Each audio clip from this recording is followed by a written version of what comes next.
Assalamualaikum warahmatullahi wabarakatuh. Alhamdulillah wa kafa. Wassalatu wassalamu ala nabiyil mustafa wa man sara ala nahjihi wa iktafa wa ba'd. Para jamaah hadirin hadirat rahimakumullah, masih kita lanjutkan tentang fikih niat, yaitu apa hukumnya menggandakan atau mencampurkan niat. Pembahasan ini merupakan kelanjutan dari pembahasan tentang riya yang kita sampaikan pada pertemuan sebelumnya. Perlu untuk kita ketahui bahwa keinginan seseorang terhadap dunia itu ada dua macam. Yang pertama adalah mengharapkan pujian atau riya. Dia ingin dilihat dan ingin dipuji oleh orang lain. Dan yang kedua adalah mengharapkan selain pujian.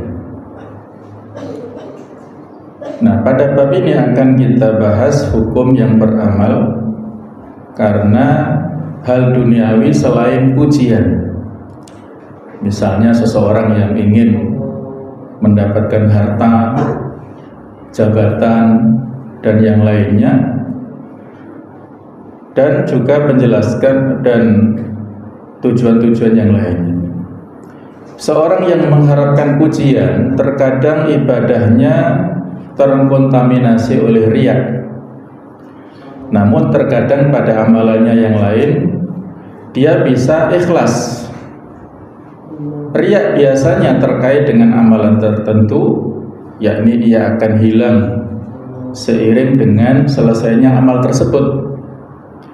Dan ini berbeda dengan seorang yang beramal soleh untuk mendapatkan harta, kedudukan, dan hal duniawi lainnya selain pujian. Bisa jadi amal tersebut ia lakukan selama puluhan tahun hanya demi meraih hal-hal tersebut. Maka dari sini kita tahu beramal karena hal duniawi bisa jadi jauh lebih membinasakan dibandingkan dengan riya. Dan perlu kita fahami jemaah sekalian ya, bahwa yang dilarang adalah beramal soleh, yaitu beramal akhirat untuk mencari dunia, bukan beramal duniawi untuk meraih dunia. Ini poin yang penting ya, saya ulangi bahwa yang dilarang itu adalah apabila seorang melakukan amal soleh yang itu adalah kaitannya dengan kepentingan akhirat, tetapi dia untuk mencari atau mendapatkan duniawi, bukan beramal duniawi untuk meraih dunia. Misalnya orang yang pandai dan cerdas menggunakan kecerdasannya untuk memenangkan suatu proyek lelang misalnya, atau karyawan yang menampakkan kinerjanya yang baik demi meraih promosi jabatan dan yang semacamnya, maka ia tidak menjadi masalah dan boleh-boleh saja. Hanya saja tetap ia harus berhati-hati agar tidak terjatuh dalam sikap sombong dan ujub. Ini yang perlu untuk kita pahami ya. Orang bekerja kaitannya dengan profesionalitas ya, itu masalah duniawi. Dan apabila dia punya target-target tertentu dari pekerjaannya, kalau dia ASN ya, ingin lagi untuk naik jabatan dengan kuliah S1, S2 atau S3, kalau dia sudah S3 ingin meraih gelar profesor atau guru besar, monggo silahkan, itu boleh-boleh saja. Itu tidak ada kaitannya dengan masalah mengotori keikhlasan ya. Ini karena masalah duniawi dengan target duniawi. Yang terlarang adalah melakukan amal ukhrawi tapi untuk mendapatkan hal duniawi. Nah, itu. Nah, bagaimana hukum menggandakan atau mencampurkan niat. Maka di sini ada pembahasan yang lebih rinci ya. Poin A adalah mencampurkan niat ikhlas dengan niat amal soleh akhirat yang lainnya dalam satu amalan. Disebutkan oleh Izzuddin Abdul Aziz Ibnu Abdissalam dalam kitabnya Qawaid Al-Ahkam fi Masalihil Anam. Contoh dalam hal ini adalah seorang imam sholat yang memperpanjang rukuknya agar makmum bisa mendapatkan rokaat, tidak masbuk ya, makmum yang agak ketinggalan misalnya. Maka ini adalah contoh seorang yang mencampurkan niat amal soleh yang lain dalam satu amalan, di mana imam tersebut ikhlas dalam rukuknya, akan tetapi dia memiliki niat yang lain dalam faktor lama tadi. Maka dalam hal ini jamaah sekalian, ya, dia punya niat supaya orang lain yang agak terlambat tidak masbuk ya, dia mendapat rakaat tersebut ya, karena pernah kita bahas man aturka ruku faqad aturka rakaatan, siapa yang mendapatkan rukuk maka dia mendapat satu rakaat. Maka hukum orang yang melakukan seperti ini boleh, tidak ada masalah. Contoh lain dalam hal ini adalah yang dilakukan oleh Malik bin Al-Khuwairith dalam Sunan Nabi Dawud. Beliau mengatakan, "Inilah usalli bikum wa ma uridu shalah." Demi Allah, sebenarnya aku tidaklah berniat mengerjakan salat bersama kalian. Walakinni uridu an uriyakum kaifa ra'aitu Rasulullah sallallahu alaihi wasallam yusalli. Hanya saja aku hendak memperlihatkan kepada kalian bagaimana tata cara Rasulullah yang pernah kusaksikan ya, bagaimana cara beliau sholat. Aku ingin tunjukkan sehingga aku sholat bersama kalian. Malik bin Al-Khuwairith mencampurkan niat sholat karena Allah sekaligus sebagai pembelajaran bagi para makmumnya. Ini boleh, tidak ada masalah. Contoh lain adalah ketika Nabi SAW mendapatkan salah seorang sahabat yang terlambat ke masjid, kemudian dia sholat sendiri, lalu beliau menegur kepada sahabat ini, ala rajulun yatasaddaqu ala hadza fayusalli ma'ahu. Adakah seseorang yang mau bersedekah kepada orang ini dengan mengerjakan sholat bersamanya?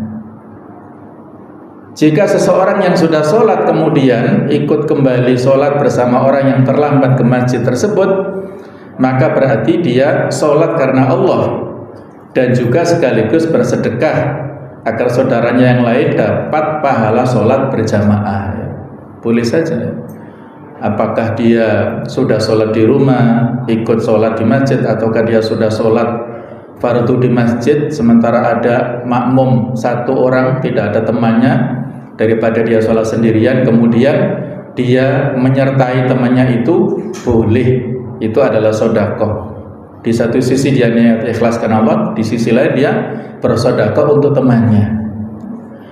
Contoh yang lain seperti Nabi SAW pernah lakukan dalam sebuah hadis, beliau menyampaikan, inni la aqumu fi shalah uridu an utawila fiha. Saya pernah suatu ketika ingin sholat memanjangkan bacaan dalam sholat. Fa asma'u buka asobi, tiba-tiba aku mengurungkan niat itu lantaran ada tangisan bayi. Fa atajawwazu fi sholati, sehingga aku urungkan niat membaca sholat dengan bacaan panjang ya. Karahyata an asyqa ala ummihi, khawatir mempersulit ibunya yang membersamai si bayi ini. Beliau niat dalam hal sholat itu ikhlas ya, karena Allah Ta'ala, sekaligus demi meringankan beban dan kesulitan ibu dari si bayi itu, dan itu boleh. Nah, inilah sama sekalian ya, mencampurkan dalam hal yang seperti itu boleh saja. Nah, kemudian poin B adalah mencampurkan niat akhirat dengan niat dunia. Nah, maksud dari mencampurkan niat akhirat dengan niat dunia adalah seperti seseorang yang melakukan amal soleh untuk akhirat dan sekaligus untuk mendapatkan ganjaran dunia. Model seperti ini terbagi menjadi dua jenis. Yang pertama, niat amal akhirat tercampur dengan riya, sebagaimana telah kita sebutkan pembahasannya pada yang sebelumnya, bahwa amal apapun akhirat jika tercampur dengan riya, maka secara umum amalnya akan gugur dan menjadikan orang yang melakukannya telah berbuat dosa syirik. Jadi hadis sahih riwayat Muslim yang menceritakan di situ ada 3 orang yang nanti di akhirat diadili, yang satu mati syahid, yang satu adalah seorang pembaca Al-Quran, juga seorang ahli dalam bidang agama, yang ketiga orang yang dermawan. Nah, kenapa ketiga orang ini dicampakkan ke neraka? Karena 3 orang ini beramal akhirat untuk murni tujuan dunia, untuk riya, sehingga semua amal tertolak tadi. Nah, ini poin pertama ya, niat yang harusnya ikhlas untuk akhirat murni tapi tercampur riya, maka dia tidak sah amalnya. Kalau niat itu adalah, kalau amal itu adalah amal ukhrawi. Nah, yang kedua, niat amal akhirat tercampur dengan niat dunia selain riya.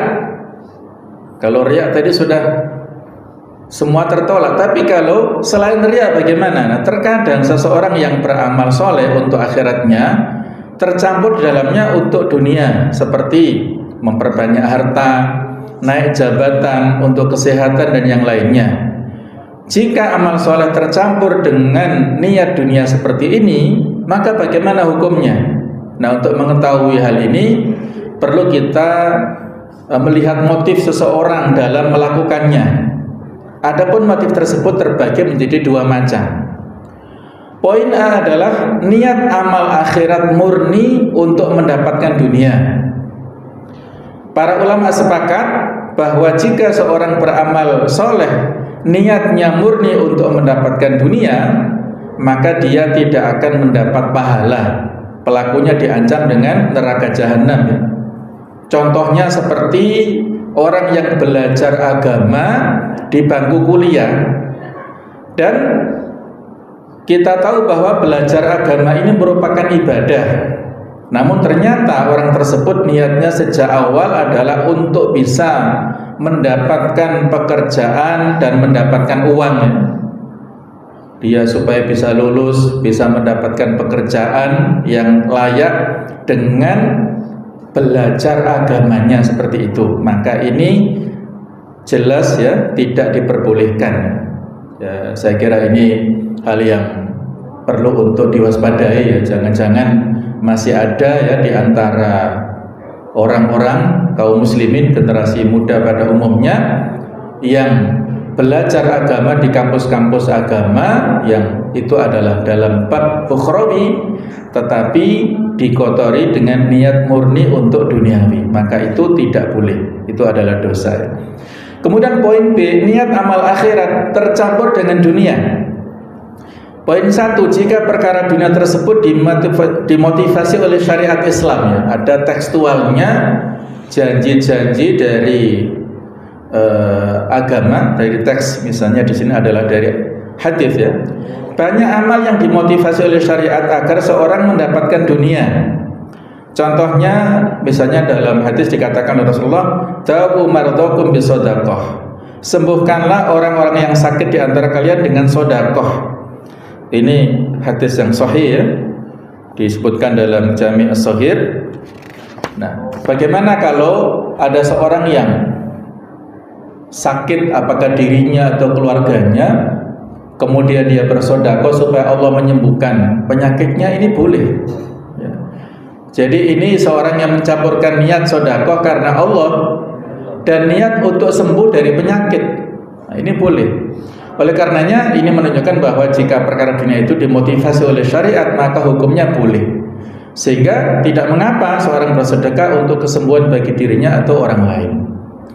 Contoh yang lain seperti yang ingin menambah harta dengan menyambung silaturahim. Ada hadis yang populer, "Man habba an yubsata lahu fi rizqihi wa yus'alu fi athari falyasil rahimahu." Barang siapa yang ingin dilapangkan rezekinya dan dipanjangkan umurnya, hendaklah dia menyambung silaturahim. Ini juga boleh. Silaturahim ini merupakan perintah dari agama, dari Rasulullah, dan dari dampak silaturahim seseorang bisa dilancarkan rezekinya karena ada peluang-peluang informasi dalam hal bisnis misalnya, kemudian usianya dipanjangkan di sini, maka ini boleh ya, tidak ada masalah.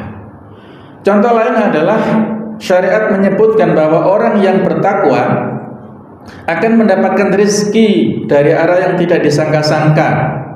Di dalam ayat Al-Quran yang sangat populer, At-Tolak ayat 2 dan 3, di akhir ayat yang 2 Allah berfirman, "Wa may yattaqillaha yaj'al lahu makhraja."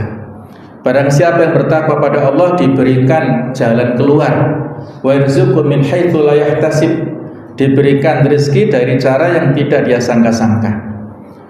Nah, seorang terkadang memiliki masalah, kemudian dia sholat malam agar masalahnya tersebut hilang, maka hal itu tidak mengapa, karena Allah sendiri yang mengatakan bahwa orang yang bertakwa akan diberikan jalan keluar. Sebagai bentuk ekspresi ketakwaan adalah dia beribadah dalam bentuk sholat malam, boleh. Contoh lain, seorang yang ingin berperang di jalan Allah, namun juga ada niat untuk mendapat ghanimah, harta rampasan perang. Ternyata yang demikian itu boleh. Sebagaimana Nabi mengatakan kepada sahabat, "Man qatala qatilan lahu alaihi bayyinatun falahu salabahu." Falahu salabuhu. Barang siapa yang terbukti telah membunuh seorang musuh, maka salabnya menjadi miliknya. Salabnya adalah segala aksesoris yang dipakai oleh korban itu. Apakah dia bawa pedang, bawa tombak, baju besi, atau mungkin bawa gelang emas atau apa musuhnya yang dibunuh, maka itu hak bagi orang yang membunuhnya di medan perang. Nah, mendapat ghanimah adalah hal duniawi, akan tetapi ternyata syariat memotivasi seseorang melalui jihad. Nah, maka dari itu amal soleh yang tercampur dengan niat duniawi yang telah dimotivasi oleh syariat, hukumnya adalah boleh. Yang terpenting adalah selama amal soleh tersebut terdapat niat akhirat dan bukan murni tujuan dunia. Nah, itulah yang perlu dijaga ya. Nah, hal selanjutnya yang kemudian menjadi permasalahan dalam masalah ini adalah khilaf di kalangan ulama tentang apakah pahala dari amal soleh tersebut berkurang atau tidak. Dan itu bukan ranah kita ya. Untuk mengukur kadar pahala itu bukan ranah manusia, tapi itu adalah Allah Ta'ala yang maha mengetahuinya. Poin kedua adalah jika perkara dunia tersebut tidak dimotivasi oleh syariat, jadi tidak ada keterangan secara tekstual dari syariat. Banyak hal di mana sebuah amal soleh dicampurkan niatnya dalam meraih dunia, namun tidak ada motivasinya atau dalil dari syariat. Contohnya ya seperti orang yang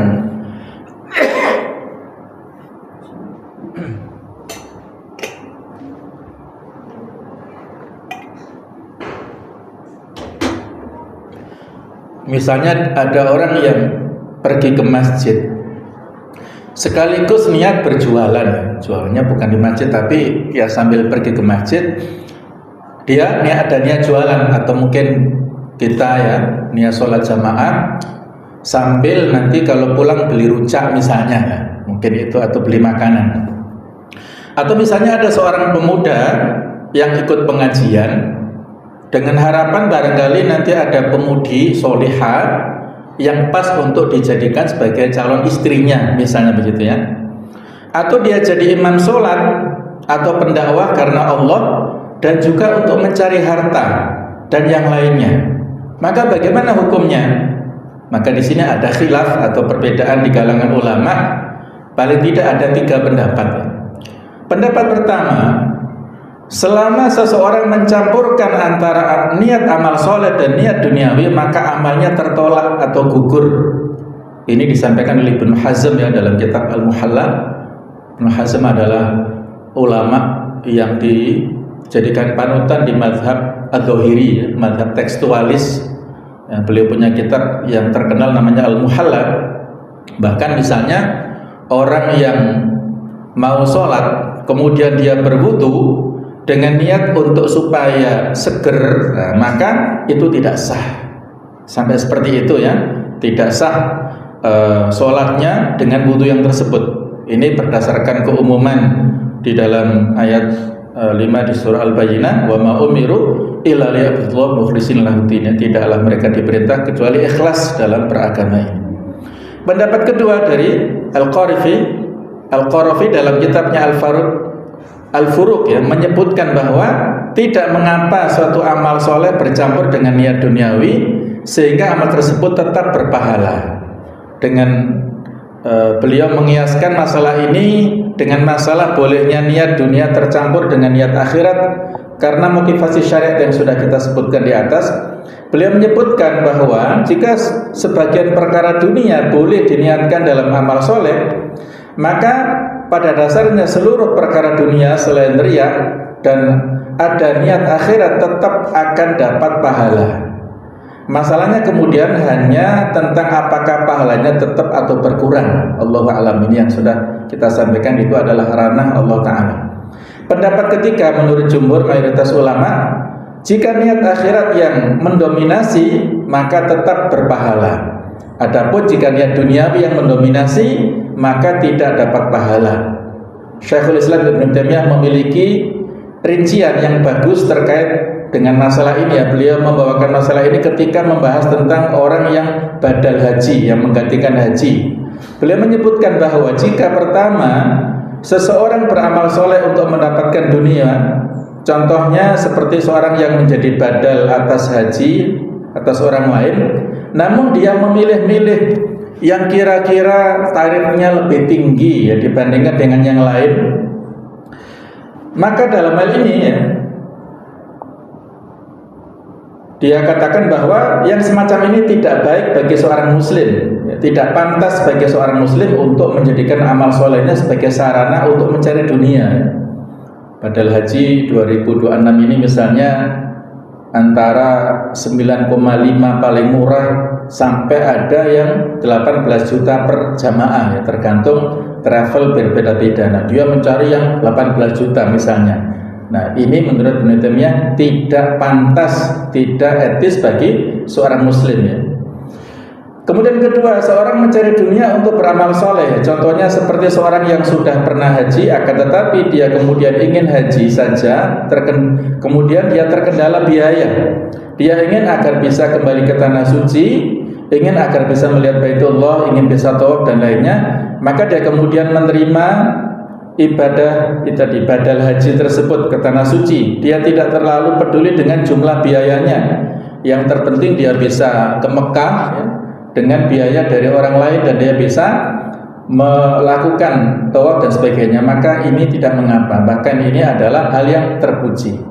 Contoh lain adalah misalnya seorang imam sholat fardu, dia minta gaji tertentu sehingga bisa menafkahi keluarganya dan dia lebih fokus dalam hal imamnya. Kemudian yang lainnya, apabila seorang guru dan pendakwah di negeri kita ini mereka boleh menerima hadiah atau bahkan membuat akad terkait perkara dunia yang masuk akal agar dia fokus dalam hal mengajar dan berdakwah kepada masyarakat, nah, ini juga boleh. Akan tetapi perlu diingat bahwa niat itu hanya antara seorang hamba dengan Allah. Allah Maha tahu apakah dia niatnya murni ya, ikhlas lillahi ta'ala ataukah karena fokus yang lainnya, maka harus tetap dijaga ya. Allah Ta'ala berfirman tentang perkataan Nabi dan para Rasul kepada kaumnya di surat Hud ayat ke-29, wa ya qaumi la as'alukum alaihi mala, dan wahai kaumku, aku tidak meminta harta kepada kamu sebagai imbalan atas seruanku, illa 'alallahi, imbalanku hanyalah atas Allah Ta'ala. Allah yang memberikan imbalannya. Tetapi dalam hal kaitannya dengan yang lainnya ya, boleh saja tadi misalnya apabila seorang bisnis travel haji atau umroh, dia menjadi pembimbing mendapatkan imbalan boleh, tetapi itu bukan menjadi tujuan utama, itu hanya dampak atau bonus saja. Tujuan utama adalah ibadah dan memberikan pendampingan edukasi kepada jamaah, bukan menjadi tujuan utama. Dulu Nabi Musa alaihissalam pernah ya pada saat itu membantu dengan sukarela, ada dua orang putrinya Nabi Syuaib yang ingin mengambil air di sungai karena banyak laki-laki yang antri di sana, dia tidak ingin bercampur baur dengan laki-laki, maka Nabi Musa membantu dengan sukarela. Tetapi atas bantuan itu Nabi Musa mendapatkan imbalan dari orang tuanya. Nah, ini boleh disebutkan dalam surat Al-Qasas ayat ke-25. Inilah jemaah sekalian, untuk tambahan informasi bagi kita semuanya supaya kita tetap menjaga amal-amal kita dengan niat yang ikhlas, tetapi juga ada catatannya ya, dalam hal-hal yang tertentu tadi kita tidak boleh gampang memvonis ya kepada orang lain yang mencampurkan amal itu dengan tujuan-tujuan yang duniawi, terutama apabila amal itu kaitannya dengan amal duniawi, maka itu sangat longgar dalam hal hukumnya. Baiklah, terima kasih atas perhatian jamaah semuanya. Monggo barangkali ada yang ingin ditanyakan, kami persilakan. Monggo.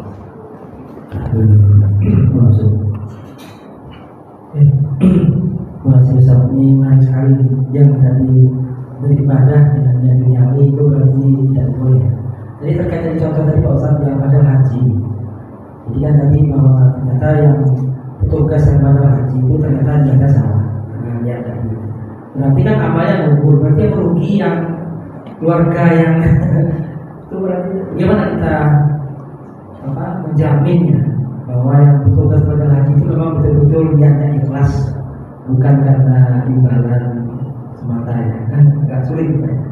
Ya ini agak. Berarti kan yang rugi yang si keluarga yang minta nolong dan supaya dia pada haji kan? Baik ya, terima kasih ya.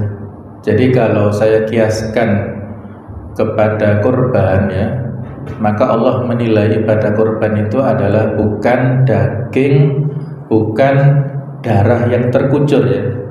Walakin yanalahu taqwa minkum, yang sampai kepada Allah adalah ketakwaan daripada pengorbannya. Jadi bukan ini hewannya yang besar atau darah yang mengucur banyak, bukan, tetapi keikhlasan daripada pengorbannya. Sehingga dalam hal ini ya, ketika keluarga yang sudah membayar untuk orang yang sudah wafat ya, yang digantikan hajinya tadi, itu sudah ikhlas lillahi ta'ala, mempercayakan kepada travel, maka insya Allah itu sudah tercatat pahalanya di langit sana. Tinggal travel ini aman atau bukan. Tadi yang saya ceritakan ada yang pilih tarif yang termahal, bahkan ada yang tidak amanah, itu dia menggantikan untuk beberapa orang. Itu kan nggak boleh. Satu orang hanya bisa membadali satu orang. Orang yang curang itu dia satu orang membadali sampai lebih dari satu. Kan nggak bisa, karena haji ini fokus hanya satu momentum. Ya kalau umroh sih bisa berkali-kali ya, dengan satu kali umroh satu orang jamaah, kemudian selesai istirahat sebentar, membadali umroh untuk jamaah lain boleh. Tapi kalau haji kan, haji di terutama wukuf di Arafah kan satu kali saja, maka dia ya hanya dapat dina. Kalau dia curang itu hubungannya dengan Allah Ta'ala ya, dia tidak amanah, itu sudah ya hisabnya di akhirat. Tapi kalau orang yang sudah punya niatan untuk membayar, menitipkan, dan itu sudah insya Allah pahalanya sudah tercatat di langit sana insya Allah. Mudah-mudahan begitu ya. Oke, insya Allah cukup. Semoga masih ada umur panjang bagi kita untuk bisa bertemu di kesempatan lain, dan terutama dipertemukan di bulan Ramadan yang mubarak. Subhanakallahumma bihamdik, asyhadu an la ilaha illa anta, astaghfiruka wa atubu ilaik. Wassalamualaikum warahmatullahi wabarakatuh.